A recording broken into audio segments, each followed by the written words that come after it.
కీర్తన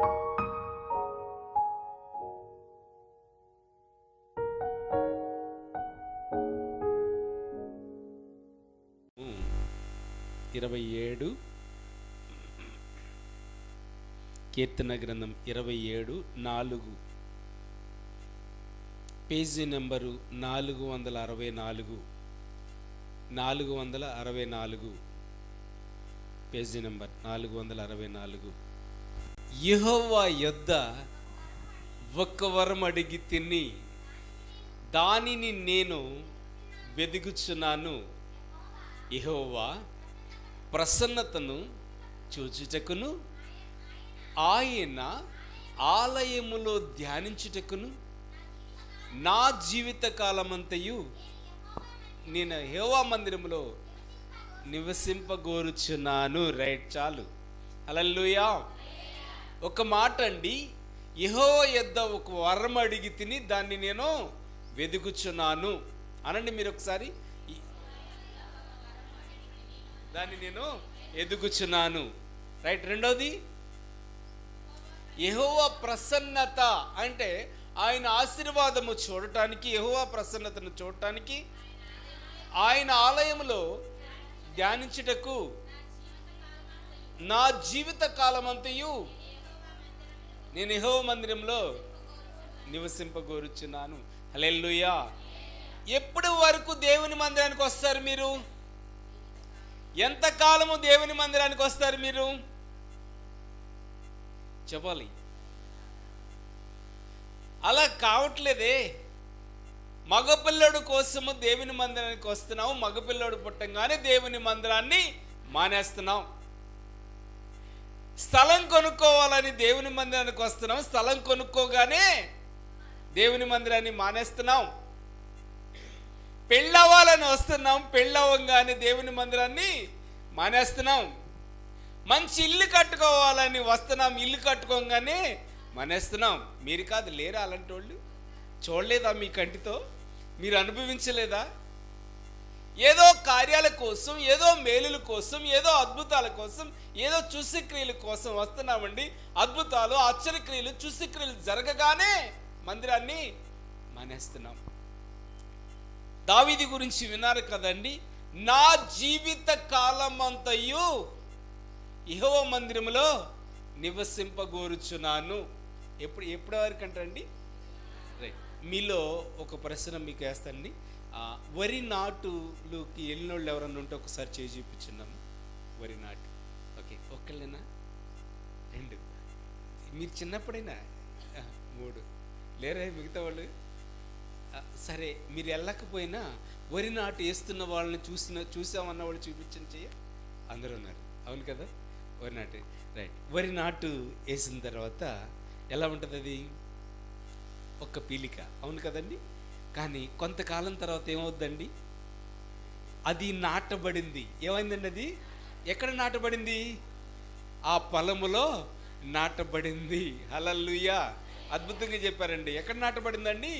ఆ పొలములో నాటబడింది. నాటబడినప్పుడు ఎలా ఉంది? సన్నగా ఒక్క పీలికే నాటబడింది, అవును కదండి? ఒక్క దుబ్బు తీసుకెళ్ళి పెట్టేస్తారా? ఇంత పోగు తీసుకెళ్ళి పెట్టేస్తారండి? పెట్టరు. ఎంత పెడతారు? దాంట్లో ఒక పోగు, ఇంత చేతి కమరే పోగు ఉంటుందండి. దాంట్లో ఒక చిల్ల తీసి అలా గుచ్చుతారండి. కానీ గమనించండి, గుచ్చిన కొన్నాళ్ళకి ఏమవుద్దండి? చిల్లలుగా వేసుకుంటా వస్తుంది. ఎంతలా వద్దు దుబ్బు? చిన్నదే. ఒక పేలిక నువ్వు గుచ్చావండి. కానీ కొన్ని దినాలకి మీరు నాటిన వాళ్ళు కాకపోయినా సరే, మీరు చూశారు కదా చాలా చోట్ల ఎలా ఉంటుందండి ఆ దుబ్బు? చిల్లలు వేస్తుంది. నాటబడిందై ఉండి ఆ ఖర్జూరు వృక్షం వలె మొవ్వ వేస్తానే ఉంటుందంట. హల్లెలూయా. ఇది ఏ పొలం అండి? యెహోవా మందిరం అనే పొలం అండి. ఎక్కడ నాటబడ్డారండి మీరు? మందిరంలో నాటబడ్డారండి. మీకు ఏమేయాలండి? మొవ్వలు వేయాలి, చిల్లలు వేలే. అయ్యా, నేను బ్రతికినంత కాలము నీ మందిరంలో నివసింపగోర్చను. ఒక వరం అడిగాడంట. ఏమడిగాడండి? ఒక వరం. ఎవరైనా ఎవరెవరు చెప్పాలి? బాబు గారు ఎవరండి? ఈయన తమ్ముడు ఎవరు? దావీదు యెహోవా వద్ద ఒక వరం అడిగాడంట. చూడండి, మనం ఒక వరం అడుగుతామండి. ఏ వరం? అయ్యా ఇల్లు కావాలి, అయ్యా స్థలం కావాలి, వ్యాపారం బాగుండాలి, వ్యవసాయం బాగుండాలి, చేతి పని బాగుండాలి, భూ పంట బాగుండాలి, కుటుంబంలో ఐక్యత ఉండాలి, నెమ్మది ఉండాలి, శాంతి ఉండాలి, సమాధానం ఉండాలి. ఇవన్నీ వరాలే కాదా? బాగా చదువుకోవాలి పిల్లలు, నా భర్త బాగుండాలి, నీ వరాలే, కోరుకోవటంలో తప్పులేదండి. కానీ దావీదు అడిగాడంట, యెహోవా మందిరంలో ఒక్క వరం అడిగాడంట. ఏమడిగాడండి? ఒక వరం. ఏ వరం అది? ఆయన మందిరములో నా జీవితాంతకాలము నివసింపగోరాలి. హల్లెలూయా. మరి ఎంతకాలం ఉంటాం మనం? ఇజ్రాయేల్ ప్రజలు బాగున్నంతసేపు దేవుడా అన్నారండి. కొంచెం కష్టం రాగానే ఏమంటున్నారు? ఎక్కడా మోషే? ఏంటండి? ఎక్కడా ఆ మోషే, ఎక్కడా నాయకుడు అన్నారు. పెడితే పెళ్ళి, లేకపోతే చావు. వచ్చిందమ్మా. బాగుంటే మనంతటోళ్ళు లేరు, బాగుంటే మనంతటోళ్ళు లేరు అనుకుంటామండి. గమనించండి, జాగ్రత్తగా వినండి. అయ్యా నేను బ్రతికినంత కాలము నీ మందిరంలో నివసింపగోరాలి తండ్రి, నా జీవితాంతము, నా జీవిత కాలం అంతయు. ఒక వరం అడిగాడంటండి. మనం ఎన్ని వరాలు అడిగినా అడుగుతూ ఉంటాం. మన అవసరతల కోసం, మన కుటుంబ అవసరతల కోసం, మన ఫ్యామిలీ అవసరతల కోసం అడగటం వల్ల తప్పు లేదండి. గమనించండి, ఇక్కడ నాటబడితే మన కుటుంబ అవసరతలన్నీ నా దేవుడే తీర్చేస్తాడు. గట్టిగా చెప్పండి హల్లెలూయా. ఎక్కడ నాటబడాలి? నువ్వు నాటబడావనుకో, ఇటు పక్కన నీ భర్త అనే చెల్ల బయలుదేరద్దనమాట, ఇటు పక్కన నీ ముగ్గురు బిడ్డలు, ఇద్దరు బిడ్డలు, ఒక బిడ్డ అనే చెల్ల బయలుదేరద్దు అనమాట. అన్ని చెల్లలు కలుస్తాయి అన్నమాట, నాటబడతారు. కుటుంబం నాటబడద్ది. గట్టిగా స్తోత్రాలు చెల్లిద్దాం. దేవుని మందిరంలో నాటబడితే ఆశీర్వాదం ఉంటుందండి, నాటబడితే దీవెన ఉంటుంది, నాటబడితే వర్ధిల్లుతారండి. ఏంటంటే వర్ధిల్లుతారు. దావీదు మరి గొర్రెలు కాసుకునేవాళ్ళి. ఒకప్పుడు మన జీవితం ఏంటంటే అసలు, ఒకప్పుడు మన కండిషన్ ఏంటి, ఒకప్పుడు మన పరిస్థితి ఏంటమ్మా, ఒకప్పుడు మన ఇల్లు ఎలా ఉన్నాయి, మన రోడ్లు ఎలా ఉండేవి, మన ప్రవక్తను ఎలా ఉండేవాళ్ళం, మనం ఎలా ఉండేవాళ్ళం, మన డ్రెస్ కోడ్ ఎలా ఉండేది, మన ఆలోచన ఎలా ఉండేది, మన తలంపులు ఎలా ఉండేవి, మన మనస్తత్వాలు ఎలా ఉండేవి. కానీ అప్పుడు దావీదుని ఎలా అయితే తైలం పోసి అభిషేకించాడో, ఈ రోజున మన ఎన్టీఆర్ కాలనీలో అందరి మీద తైలం పోసి అభిషేకించాడు నా దేవుడు. చూపుల్లో తేడా ఉండేది, నడకలో తేడా ఉండేది, ప్రవక్తల్లో తేడా ఉండేది, ఆలోచనలో తేడా ఉండేది. ఎటు వెళ్తున్నామో తెలిసేది కాదు, ఎటు వస్తున్నామో తెలిసేది కాదు, ఎవరింటికి వెళ్తున్నామో తెలిసేది కాదు, ఎవరింటికి వస్తారో తెలిసేది కాదు. అలాంటి వాళ్ళు మనం ఎలా జీవించాలనేది మనము తెలుసుకున్నామండి. యెహోవా మందిరంలో నాటబడిన వారం కాబట్టి మనం ఎలా నడవాలో మనము తెలుసుకున్నామండి. జాగ్రత్తగా నడుస్తున్నాము, ఆయన అడుగుజాడలో మనము నడుస్తున్నాము. ఒక వరం అడిగాడంట. ఏ వరం అండి అది? యెహోవా ప్రసన్నత చూచుటకు, ఆయన ఆలయంలో జీవించడానికి. ఎప్పుడంట? ఏ కాలం వరకంట? తన బ్రతికినంత కాలము ఆయన ఆలయంలో ధ్యానించుటకు. చదువున్నాను, నా జీవిత కాలం అంతయు నేను యెహోవా మందిరంలో నివసింపగోరుచున్నాను. ఎప్పటి వరకు అంటండి?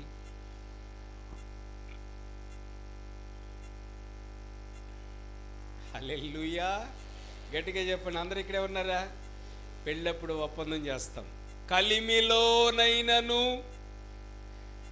మీకు చాలా ప్రాక్టీస్ అనుకుంటుంది, లేమిలోనైనను నేను నీతోనే కలిసి ఉంటా అంటే హిందూ ఆచార ప్రకారం 7 అడుగులు అనమాట. ఎన్ని అడుగులు? ఆయన ముందు నడుస్తుంటే ఆమె ఎటు నడుస్తుంది? వెనమల నడుస్తుంది. ఆమె అడుగులో అడుగేస్తుంది. అది అక్కడ. ఇక్కడ మనం క్రైస్తవ మ్యారేజ్ ప్రకారం ఏం చేస్తాం? ఒప్పందం చేపిస్తాం. మీరు ప్రమాణం చేస్తారా అందరూ? మరి కలిమిలోనైనను లేమిలోనైనను నేను నీతోనే ఉంటాను, నీతోనే నడుస్తాను. గమనించండి, జాగ్రత్తగా వినండి. ఇక్కడ నాటబడాలి. ముందు ఎక్కడ నాటబడాలి? ఇక్కడ నాటబడితే అక్కడ విడరండి. అక్కడ గట్టిగా స్తోత్రాలు చెల్లిద్దాం. ఇక్కడ నాటబడితే నీ బిడ్డలు విడరండి నీ నుంచి. హల్లెలూయా. ఇక్కడ నాటబడితే నీ కుటుంబం, నీ వ్యాపారం, నీ వ్యవసాయం, నీ చేతి పని బాగా ఆస్వాదించబడద్దండి. హల్లెలూయా.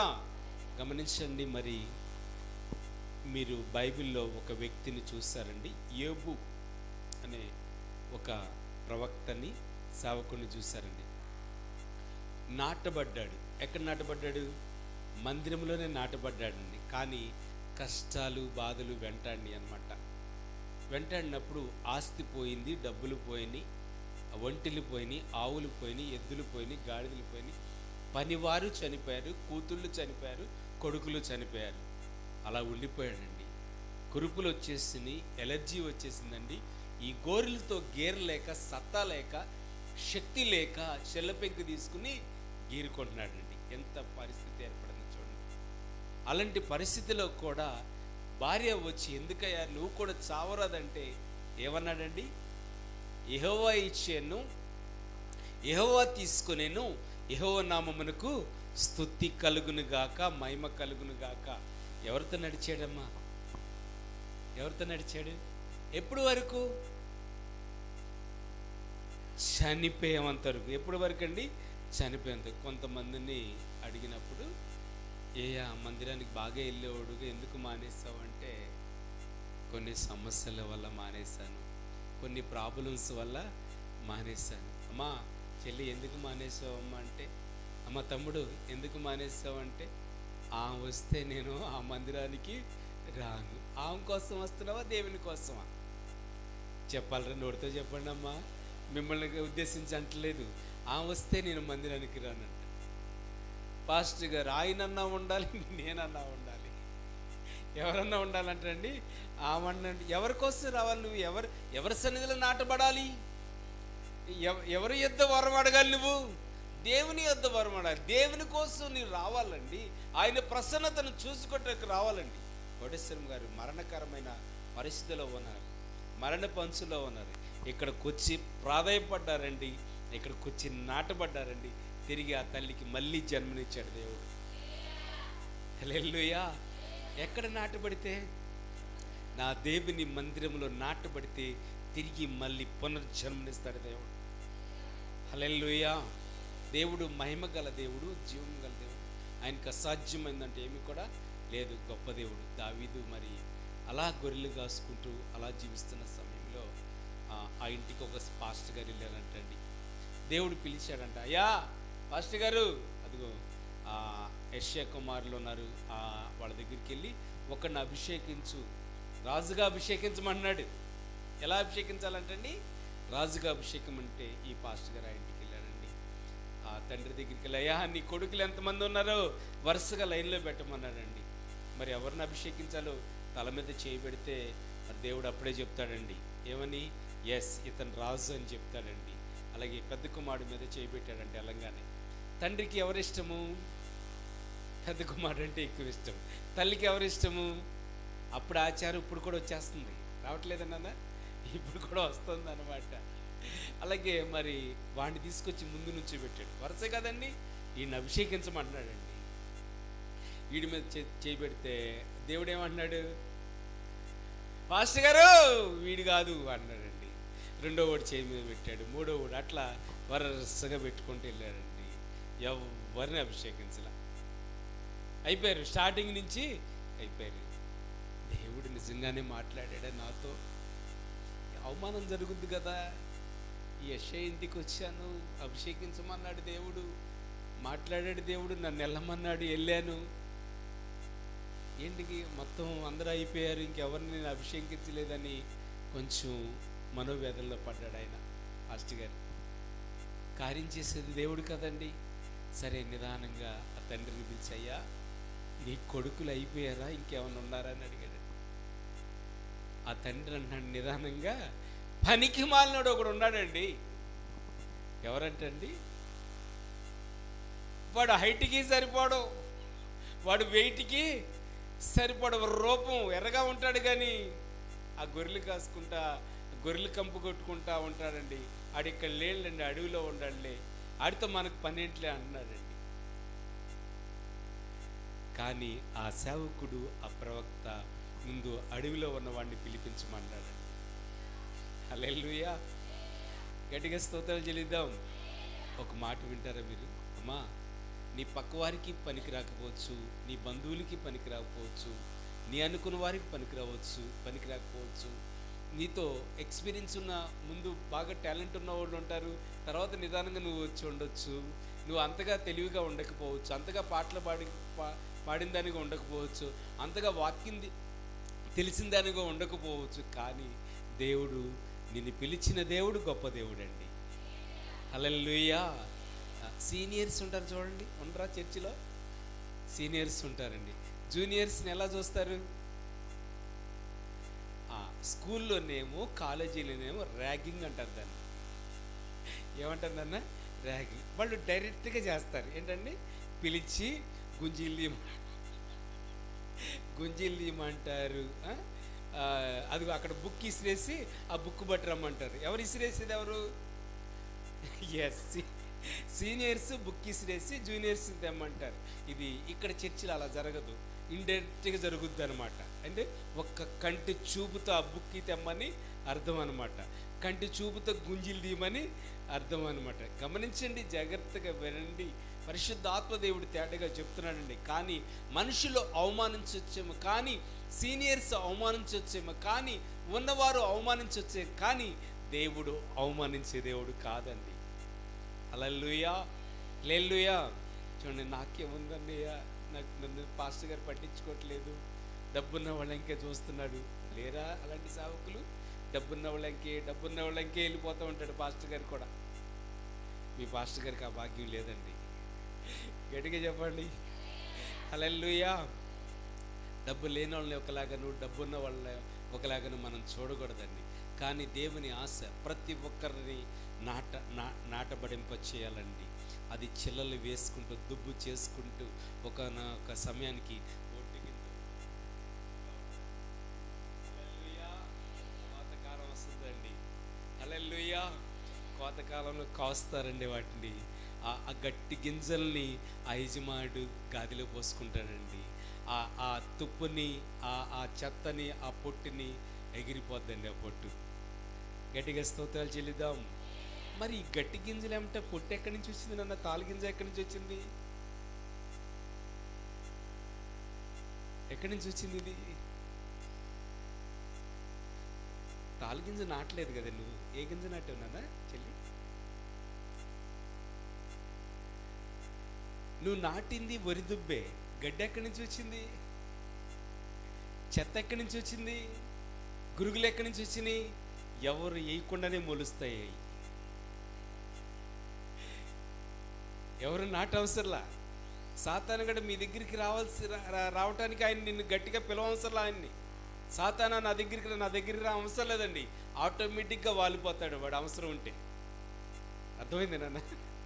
వాడికి మీతో పని ఉంటే ఆటోమేటిక్గా వాలిపోతాడు. ఏం చేస్తాడు వాడు? వచ్చి కుటుంబాల్లో చిచ్చులు పెడతాడు, కుటుంబాల్లో లింకులు పెడతాడు, ఐక్యత లేకుండా చేస్తాడు, నెమ్మది లేకుండా చేస్తాడు, శాంతి సమాధానం లేకుండా చేస్తాడు.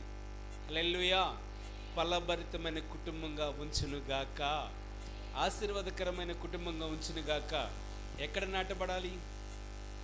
యెహోవా మందిరంలో మనం నాటబడాలి. ఎప్పుడు వరకు? నేను బ్రతికినంతకాలం అనండి. నోడుతానండి, చేయి చూపించానండి.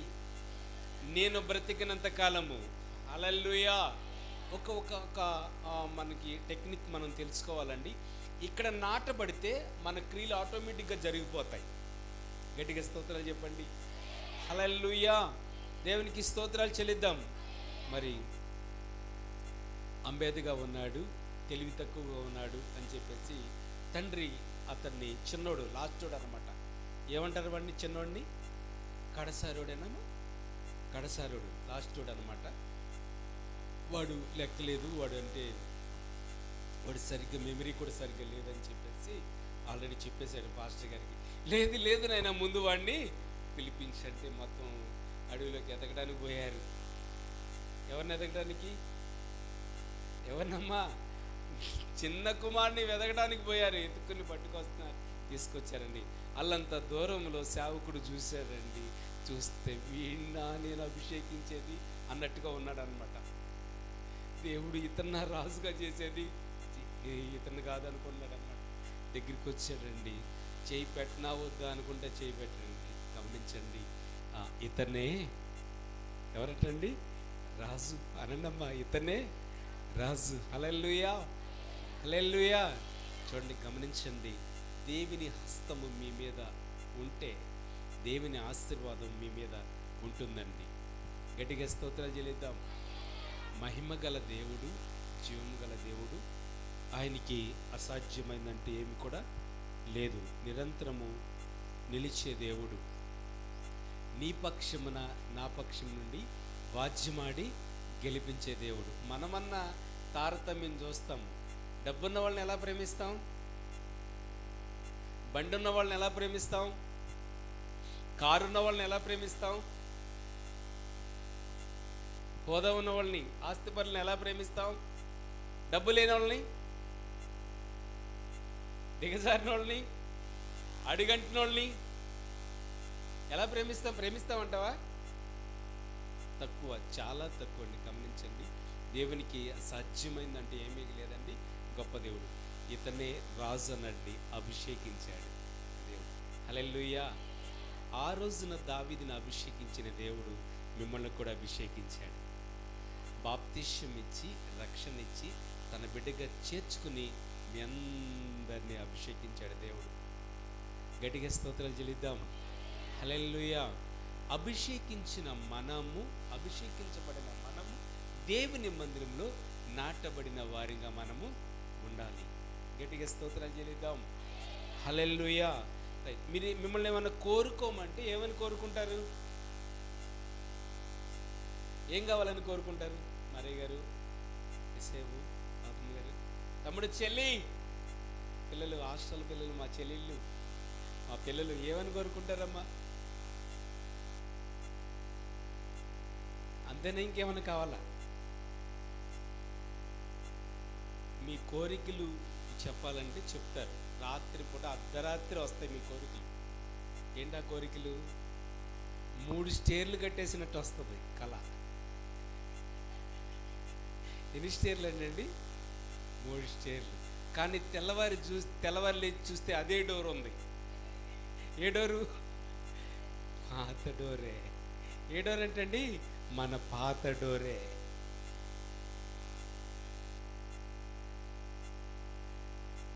కారు ఇంటికి వచ్చి ఆగింది, మందే. ఏంటండి?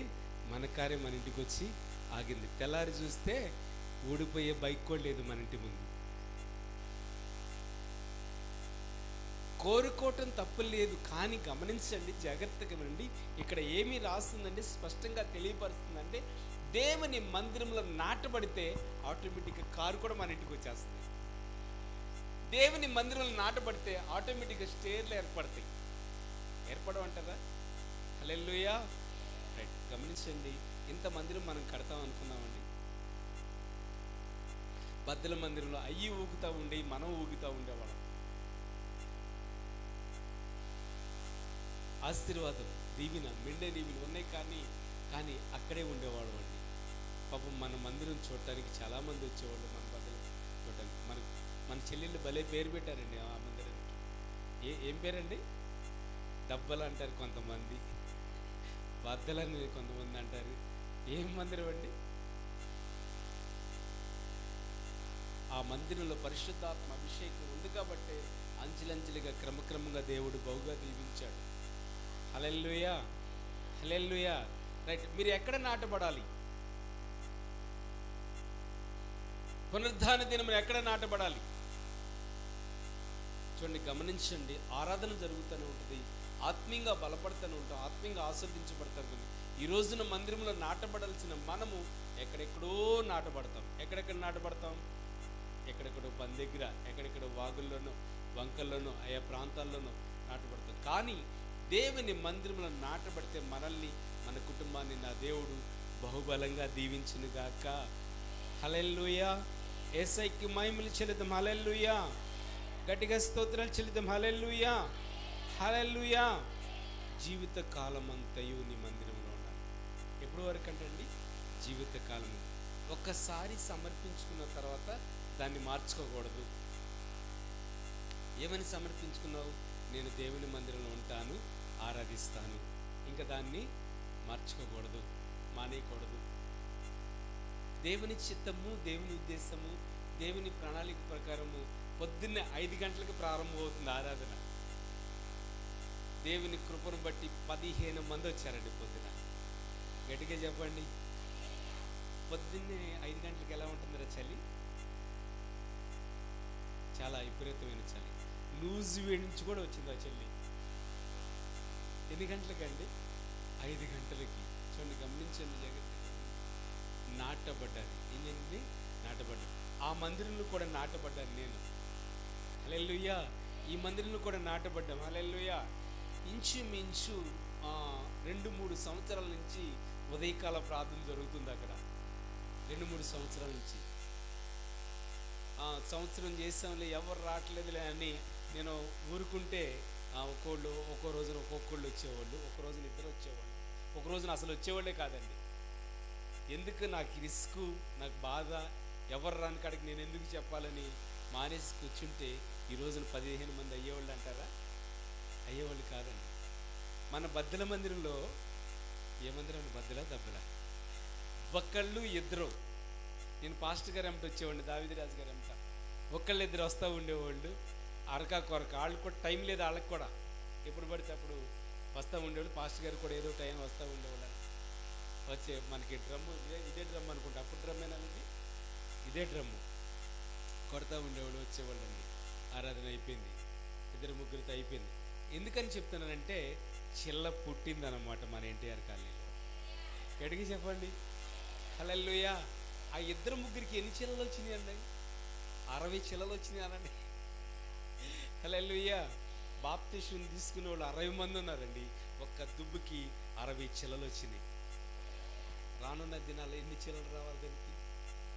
60 అయింది, 60కి 60 అయింది, 120 చిల్లలు రావాలి. ఇంకా రానున్న దినాల్లో పెంచుకుంటా వెళ్ళిపోతాం. హల్లెలూయా. ఒక మాట వినండి, జాగ్రత్తగా వినండి. ఆ రోజున 2-3 ఏంటి, ఏం సేవ, ఈ ఎన్టీఆర్ కాలనీ ఏంటి, ఈ ప్రాంతం ఏంటి, మాకేం తెలియదండి. అర్మకర్మ లేకుండా వచ్చాం. ఈ ప్రదేశం అంటే గురించి తెలియదు మాకు. ఇక్కడ వాతావరణం తెలియదండి, ఇక్కడ ఫ్లాష్ బ్యాక్ తెలియదు అనమాట. ఇక్కడ పేపర్కి వెళ్తుందని కూడా తెలియదు మాకు. ఎందుకో వచ్చామండి, దేవుడు పంపిస్తేనే వచ్చాం. వచ్చిన తర్వాత ప్రారంభించాం, సువార్త ప్రారంభించాం. 2-3తో గొడవ మాకెందుకని మానేస్తే ఈ చిల్లలు 60 చిల్లలుగా ఉండేవి కాదండి. హల్లెలూయా. ఆ రోజు నాటబడ్డాం అక్కడ, ఇక్కడ గొప్పగా నాటించాడు దేవుడు. హల్లెలూయా. అయితే గమనించండి, ఎన్టీఆర్ కాలనీ దేవుడు ఇట్లా హత్తుకున్నాడండి. దేవుడు పరిశుద్ధాత్మ ఉందంటారా లేదంటారా? ఏ సేవకున్నైనా తీసుకురండి ఇక్కడికి, ఎవరినైనా తీసుకురండి. చూడండి, ప్రతిష్ట జరిగింది కానించి అభివృద్ధి పొందుద్దండి అన్నారు ప్రతి సేవకు నుంచి వచ్చిన మాట. గట్టిగా స్తోత్రాలు చెప్పండి. మీ సంఘం అభివృద్ధి పొందుద్దండి. ఎవరు అనమన్నారు వాళ్ళని? నేను అనమన్నానండి. దేవుడే వాళ్ళతో మాట్లాడుతున్నాడు. రోషం గల దేవుడు, పౌరుషం గల దేవుడు. ఇక్కడికి వచ్చిన వాళ్ళు ఎవరు అన్యాయస్తులుగా తిరిగి వెళ్ళరండి. ఇంచుమించు 5 గర్భఫలం లేకుండా వచ్చారండి. 5 కూడా నీ దేవుడు గర్భఫలాన్ని ఇచ్చాడు. దేవుడు పండంటి బిడ్డలను కూడా ఇచ్చాడు దేవుడు. హల్లెలూయా. ఒక్క కార్యం కాదండి, 2 కార్యాలు కాదండి, నాటబడిన ప్రతి ఒక్కరి జీవితంలో నా దేవుడు అద్భుతమైన కార్యం చేశాడండి. గట్టిగా స్తోత్రాలు చెల్లిద్దాం. మారయ్య గారిని చూశారండి? ఆయన చూసారా? పక్షవాతం వచ్చి మంచంలో పడిపోయి ఉన్నాడండి. యేసయ్య, నా పక్షవాతం తగ్గిస్తే మందిరానికి వస్తావని 3 సార్లు 4 సార్లు అనిపించాను ఆయన దగ్గర, నోటితో అనిపిస్తే ఆ నోరుతోనే అట్లాగే నత్తిగానే అట్లాగే మాట్లాడాడండి.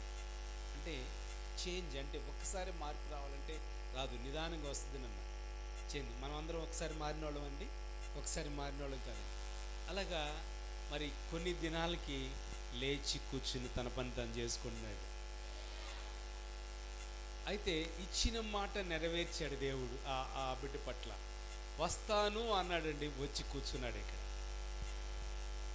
ఇంకా మీరు మారీ గారి గురించి ఏమని ప్రార్థన చేయాలి? ఏమని ప్రార్థన చేయాలి అమ్మా? మారు మనసు పొంది బాప్తిసం తీసుకోవాలి. గట్టిగా స్తోత్రాలు చెల్లిద్దాం. గొప్ప దేవుడు నాన్న, మహిమ గల దేవుడు, జీవము గల దేవుడు.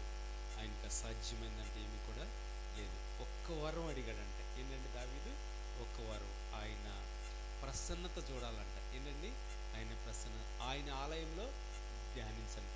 నా జీవిత కాలం అంతయు యెహోవా మందిరంలో నివసింపాలి. బ్రతికినంతకాలం ఎక్కడ ఉండాలంటండి? ఒకసారి సమర్పించుకుంటారా? నేను బ్రతికినంతకాలం ఇక్కడే ఉంటానన్న వాళ్ళు చేయి చూపించండి.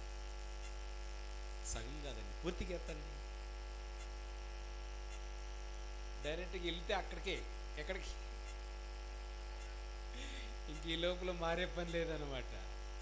గొప్ప దేవుడు అన్న. కష్టాలు లేని వాళ్ళు ఎవరు లేరు, బాధలు లేని వాళ్ళు ఎవరు లేరు, ఇబ్బందులు లేని వాళ్ళు ఎవరు లేరు. ఉంటా ఉంటాయి, వస్తూ ఉంటాయి, పోతూ ఉంటాయి. కానీ మనము బ్రతికినంత ఏవో కష్టాలు గొప్పయో, మీ కష్టాలు గొప్పయో అమ్మా. ఏవో కష్టాలు చాలా గొప్పవి. పాపం ఆ చెల్లెపింకితో గీరుకున్నాడంటే మీరైతే సహించుకోగలుగుతారా? బాబు లేడు, మందిరం లేదు, నా పరిస్థితి ఏంటి, ఈ కురుకులేంటి, ఈ చికాకు ఏంటి, ఈ చెల్లెపెంకితో గీరుకోవడం ఏంటి, మా ఇంటికి రామాకు బాబు అన్నీ అనొచ్చు మనమైతే. కానీ ఏబు నోటి నుంచి అటువంటి మాట రాలా. పడిపోయిన యేసయ్య నాతోనే ఉన్నాడు, లేచిన యేసయ్య నాతోనే ఉన్నాడు. 2000 సంవత్సరాల క్రితము యేసుక్రీస్తు ఈ భూలోకానికి వచ్చి ఇచ్చిన మాట నెరవేర్చాడు దేవుడు. ఆయన దగ్గరికి అనేక మంది వచ్చారండి. అనేక మంది వచ్చి అయ్యా స్వస్థత పడ్డారు, బాగుపడ్డారు, రక్షించబడ్డారు. గుడ్డోడు బాగుపడిన తర్వాత వెళ్ళిపోలేదండి, యేసుని వెంబడించాడు. అవునా కదా? 38 ఏళ్ళ వ్యాధిగ్రస్తుడు బాగుపడ్డ తర్వాత వెళ్ళిపోలేదండి, యేసుని వెంబడించాడు. రక్తస్రావ రోగి బాగుపడ్డాక వెళ్ళిపోలేదండి, నాటబడింది. ఎక్కడ నాటబడిందండి? యేసుక్రీస్తులో నాటబడింది. తల వెంట్రుకలతో, కన్నీటితో పాదాలు కడిగిందండి, తల వెంట్రుకలతో పాదాలు తుడిచిందండి మరియా. చూడండి, వెళ్ళిపోలేదండి, నాటబడింది. ఎక్కడ నాటబడిందండి? దేవుని దగ్గర నాటబడింది. పాపం చేస్తుండే పట్టబడిన స్త్రీ వచ్చిందండి. మీలో పాపం చేయని వాడు ఆమె మీద రాయేమన్నారండి. చూడండి అమ్మ, వాళ్ళు ఏం చేయలేదు కానీ నేను ఏం చేయలేదని ఏమైందండి? ఆమె నాటబడింది. ఈయన వచ్చాడు, పుట్టాయన వచ్చాడండి, మేడు చెట్టు ఎక్కాడు, చూశాడండి. చూసిన తర్వాత ఏవో అనుకున్నాడండి. కానీ గమనించండి, జక్కే త్వరగా దిగిరా, నేడు నీ ఇంటికి రక్షణ వచ్చింది. నాటబడ్డా లేదా? నాటబడ్డాడండి. గట్టిగా యేసయ్యకి మహిమలు చెల్లిద్దాం.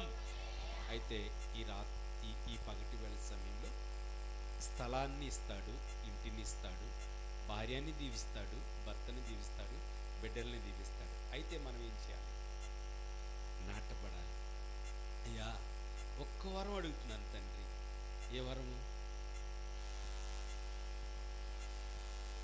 లేదు లేదు, రేపొద్దున కల్లా నేను కుబేరుని అయిపోవాలి. ఏం చదువుతున్నారా మీరు?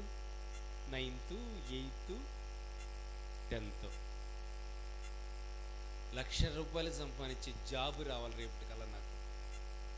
సాధ్యమేనంటారా? కోరికకి లిమిట్ ఉండాలా? అవసరం లేదా? 9వ తరగతికి ₹1,00,000 జాబ్ వచ్చిద్దా? 10వ తరగతికి ₹10,000 జాబ్ వచ్చిద్దా? లక్షలు వస్తాయా? కష్టపడాలి, నాటబడాలి. ఆ నాటబడిన తర్వాత ఆ రైతు నీళ్ళు వదులుతాడండి. ఏం చేస్తాడన్నా? నీళ్ళు వదులుతాడు. నీళ్ళు వదిలిన తర్వాత నీళ్ళు ఏమిటి ఏం వదులుతాడు? అమ్మ ఎవరు చెప్పారు? చెప్పండి బయటికి. ఆ మందు, ఎరువనండి. ఆ మందు ఏనొచ్చు, ఎరువైనా వదులుతారు. గమనించండి, ఈ రోజున నీళ్లు ఎరువు వదిలేశాను మన సంఘానికి. ఎడిగా ఏమండి? హల్లెలూయా. రైట్. అప్పుడుతో ఊరుకుంటాడండి. కొంచెం ఏమైనా తెగులు వస్తుందేమో అని చూసుకుంటాడు. ఏం చేస్తుంది? తెల్ల తెగులు వస్తుంది, ఆకు తెగులు ఉంటుంది కదండి, మచ్చ తెగులు ఉంటుందండి, లద్ది పురుగు ఉంటుంది. మీకు బాగా అర్థమైపోతుంది. ఏ పురుగు అండి? లద్ది పురుగు ఉంటుంది.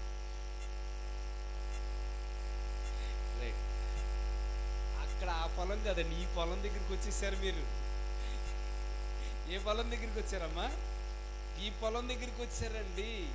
కానీ గమనించండి, దుబ్బు ఎదుగుతుండగా చెల్లేస్తాను నేనుగా ఒక చెల్ల ఎట్లుంటది, తెల్లగా అవుద్ది. ఏమవుద్దండి? ఏం తెగులది? ఆకు తెగులు. ఏం తెగులండి? ఆకు తెగులు తెల్లగా మారిపోద్ది అనమాట. గమనించండి, చూడండి ఎన్ని తెగుళ్ళండి. ఒక ఒక ఒక ఒక ఆకు మీద, ఒక చెల్ల మీద ఇంతలాగా ఉంటుందండి పురుగు. ఏం పురుగు అండి? లద్దె పురుగు అండి. చూడండి, గమనించండి, జాగ్రత్తగా వినండి. కానీ ఎన్నిటిని యజమానుడు వస్తాడండి, చూస్తాడు. లద్దె పురుగు ఉంది, ఆకు తెగులు ఉంది, రకరకాలైన ప్రాబ్లం ఉందండి. ఏం తీసుకొస్తాడు? మందు తీసుకొస్తాడు. ఏ మందు తీసుకొస్తాడు? రైట్, ఇదిగో పురుగు మందు. ఇదిగోండి, ఏదండి? పురుగు మందు ఇక్కడే ఉందండి. ఎన్నో మేళ్ళు ఉన్నాయి. ఎన్నెన్నో మేళ్ళు ఉన్నాయి. అన్ని మేళ్ళన్నీ మనం పొందుకోవాలండి. హల్లెలూయా. రైట్, ఒక్క వరం అడిగాడండి. ఆయన మందిరంలో నేను ధ్యానించాలి, ఆయన మందిరంలో బ్రతికినంత కాలము ఉండాలని కోరుకుంటాం. మనం కూడా ఒక వరం అడుగుదామండి. ఆయన మందిరంలో ఉండాలి, ఆయన మందిరంలో మనం అందరము ధ్యానించాలి. అట్టి కృప మనకి దయచేనుగాక. ఆశీనుడైన మా దేవా, స్తోత్రాలు తండ్రి. వందనాలు చెల్లిస్తున్నాం తండ్రి. ఈ పగటి వేళ సమయంలో దావీదు గురించి క్లుప్తంగా మాట్లాడావు తండ్రి, తేటగా మాట్లాడావు తండ్రి. అయ్యా, ఒక్క వరం అడిగాడు యెహోవా మందిరంలో. ఒక్క వరం అడిగి తిని దాన్ని నేను వెదుకుచున్నాను. యెహోవా ప్రసన్నతను చూచుటకు, ఆయన ఆలయంలో ధ్యానించుటకును నా జీవిత కాలమంతయు యెహోవా మందిరములో నివసింపగోరుచున్నాను అని కృతజ్ఞత కలిగి ప్రార్థించుకుందాం.